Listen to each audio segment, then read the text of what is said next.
para você é um programa voltado à qualidade de vida e saúde do corpo e da mente. Nosso objetivo é levar até você muita informação para levar uma vida mais saudável.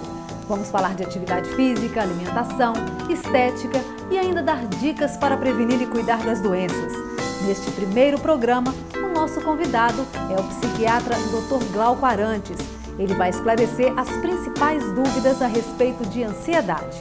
Dados da Organização Mundial de Saúde, divulgados recentemente, confirmam que 10 milhões de brasileiros sofrem de algum transtorno de ansiedade. O problema aflige pessoas de ambos os sexos e também de todas as idades, classes sociais e atividades profissionais. A ansiedade se apresenta em níveis variados e a identificação de suas causas, além do tratamento adequado, exige criterioso acompanhamento de profissional especializado.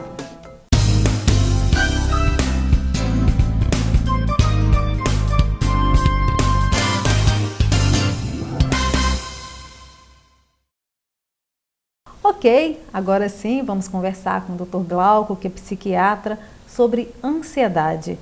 Dr. Glauco, olá, seja bem-vindo aí aos estúdios do programa Saúde para você. Muito obrigado.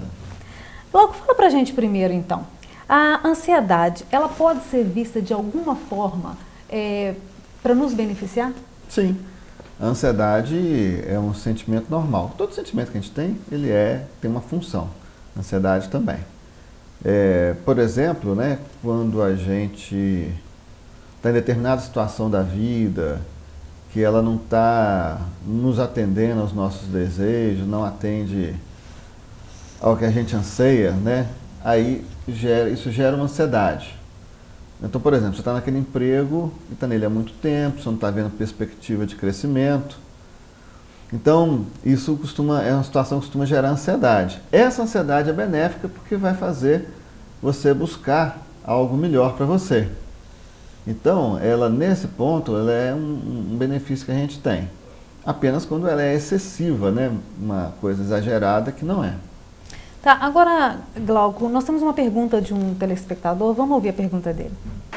O dia a dia das pessoas pode gerar depressão e ansiedade? Então, doutor Glauco, o dia a dia das pessoas pode se transformar em ansiedade, em depressão? Sim, essa pergunta do Sérgio é interessante porque o que a gente vê é cada dia mais o dia a dia gerando ansiedade. Então, a gente ter estresse é normal, todo mundo tem, ninguém vive sem estresse, né? Mas existem situações em que a gente é posto no limite, situações de dia a dia que nos põem no limite, e isso então gera estresse, gera ansiedade. O que se tem de cobrança, né, em cima do ser humano hoje em dia é muito grande. E interessante que isso começa na infância, né? Antigamente a criança tinha que ir bem na aula só. Hoje em dia, por exemplo, ela tem que ir bem na aula, piano, futebol, inglês, natação. Então tem uma série de atividades que são obrigações. E aí isso já gera estresse. E aí toda uma série de cobranças do dia a dia gera estresse. Por exemplo, a mulher, né? A mulher, ela é muitas vezes exposta a uma carga de estresse muito maior do que o homem. Porque, por exemplo, a mulher tem que ser boa esposa, boa mãe, hoje em dia trabalhar fora, ser boa profissional, né?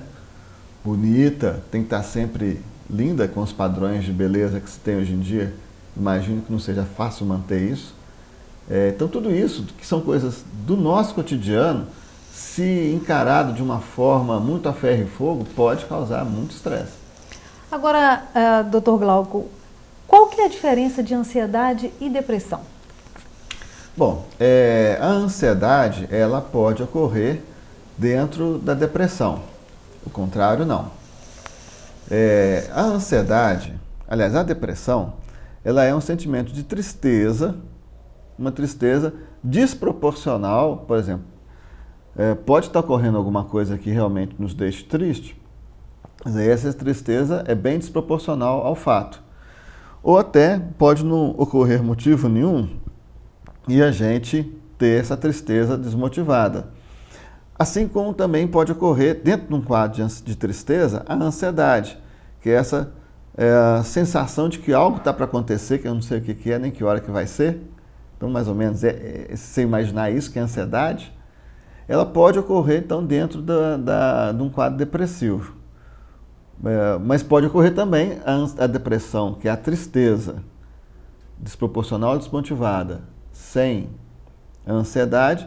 E eu posso ter também só ansiedade, que é essa sensação de apreensão de uma coisa que eu não sei identificar bem o que é, também pode ocorrer sozinho ou eles podem ocorrer junto. Aí vira um transtorno depressivo quando ocorre junto. Agora, doutor Glauco, a ansiedade, ela é sintoma de alguma doença ou ela é considerada uma doença? Ela pode ser o sintoma, pode ser a doença. Então, quando eu tenho, por exemplo, essa sensação de que algo ruim pode acontecer, ou de que algo vai acontecer, e ela é desmotivada também, né? Então eu tenho um transtorno de ansiedade, um diagnóstico. Quando eu tenho, por exemplo, um transtorno obsessivo compulsivo, e aí eu tenho um pensamento, esse pensamento me gera uma ansiedade. Por exemplo, no transtorno obsessivo compulsivo, a pessoa pensa assim, se eu não bater na cadeira, na mesa aqui 3 vezes, pode ocorrer algum problema. Esse pensamento absurdo, né, ele gera também uma ansiedade. E aí quando a pessoa bate, aí alivia essa ansiedade. Então, também está dentro de um quadro de transtorno obsessivo compulsivo, pode estar dentro de um quadro depressivo, então ela tanto pode ser um sintoma depressivo, como pode ser também um sintoma ansioso, de ansiedade mesmo. Agora, Glauco, uma pessoa que tem um problema, vamos dizer, esteja vivendo um luto, né, ou às vezes algum caso de doença na família, e isso pode ser considerado um quadro, talvez aí de ansiedade ou depressão provisório. Mas isso pode transformar na doença mesmo? Pode. Quando, por exemplo, se prolonga além do fato, muito tempo além do fato, é difícil a gente prever tempo. Mas, por exemplo, né, um luto acima de 6 meses, né?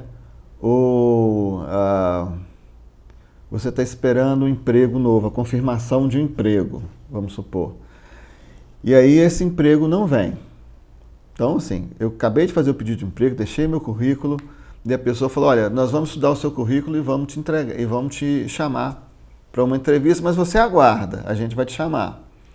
Então, enquanto a pessoa espera, isso é uma ansiedade normal, que pode até tirar o sono ocasionalmente. Mas se passou muito tempo, 1 mês, 2 meses, 3 meses, 4 meses, e você ainda continua se sentindo ansioso com isso, né? Ou seja, a pessoa não vai ligar, e mesmo assim você ainda continua ansioso com isso, isso é sinal que tem alguma coisa para ajustar, isso está começando a virar um quadro patológico. Então o segredo é aprender a lidar com essas situações, né, doutor Glauco? Aprender a lidar com o luto, aprender a lidar com a tristeza, com às vezes expectativa de alguma situação. Sim, aprender a lidar com algumas coisas, né? Aprender a lidar com o luto é de mais difícil, porque é uma coisa que a gente não passa por ele com muita frequência. Aceitar, né? então. Resignar, porque realmente não tem o que fazer. Né?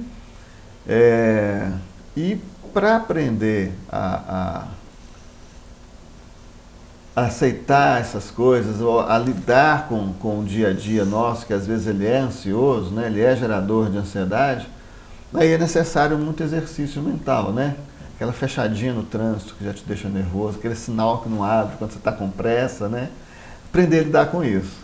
Não vai mudar. Ok, nós vamos para um pequeno intervalo, daqui a pouco a gente volta. Não saia daí.